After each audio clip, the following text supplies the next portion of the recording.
to be doing is human anatomy. We're going to be studying the bones and their locations and the actual structure, the superstructure of a human body, so that you understand proportions and you understand why when you're drawing a leg, how long a leg has to be, or the skull, or the size, how many heads tall a human is. So I've got this bone here, or this set of bones here, all arranged in the shape of a human, and I'm going to show you your exam first right here, and you can copy these words. If you go online, you'll see, if you go on RunWeb, you'll see these words already written, but they're not in any kind of an order. So if you'll just draw a skeleton,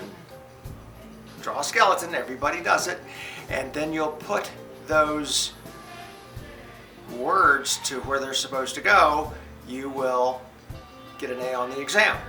I'll show you how you're going to take your exam later, but the way we're going to do this right now is as a study, and I'm going to draw it, and you can draw it at the same time, and it will count as one of your homework sketches too. As soon as you have your skeleton drawn with all the bones in the right spot, send it to me on RunWeb. I'll take a look at it, and you'll get your homework grade from the drawings you're about to do right now. So let's get started. What we're going to, of course, start with is this part right here. We're not going to call it anything fancy like cranium. This is only just basic stuff, so we're just going to call it the skull. All right, your skull, you just draw a circle. You just draw a circle like that. And if you'll draw two inverted lines down like this, and then kind of like a smiley face, you pretty much have your skull.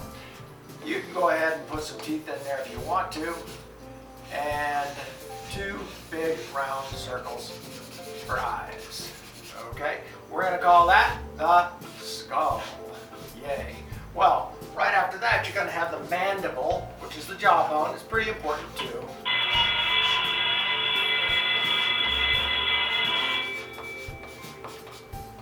Hear that bell? If you were in school right now, you'd be going to lunch. Okay. Supporting the skull and the mandible and such, all you have to do is draw a squiggly line like this, come down like this on the other side, and then put a bunch of little lines in between, and you will have the spine. Spine, okay. You got 3 of them already, and I think there's 20. Okay, now, the next thing you're going to want to do is put in these things right here. They're located on the back, right here. This is not a real skeleton, although I tell everybody it's Cassie's old boyfriend. Anyway. You have these things back here called the scapula. If you were an angel, this would be where your wings would grow out. They would be connected right there to your scapula. Let's see, S-C-A-P-U-L-A,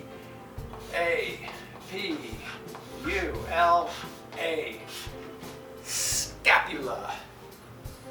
All right, now, in front, just do some wild spirals. These are the ribs.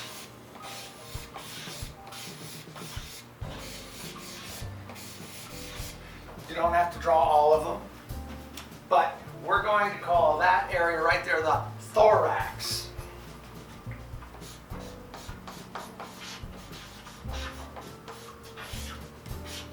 The thorax, okay? Now let's see here. Sternum.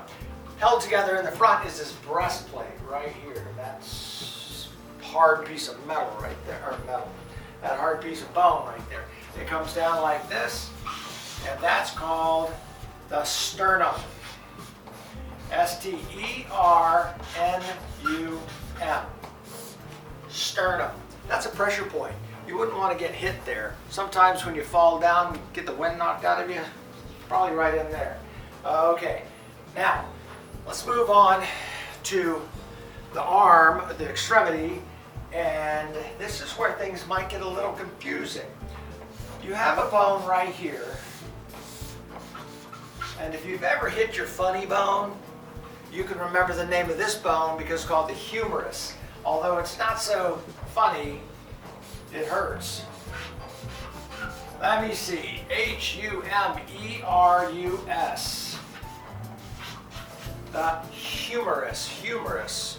That's that one big bone. I think it's the second biggest bone in your body. I'm not 100% sure. You might have one down here that's a little bit bigger. But anyway, that's called the humerus. Now, in the exam, I have a lot of people that get an F. They fail.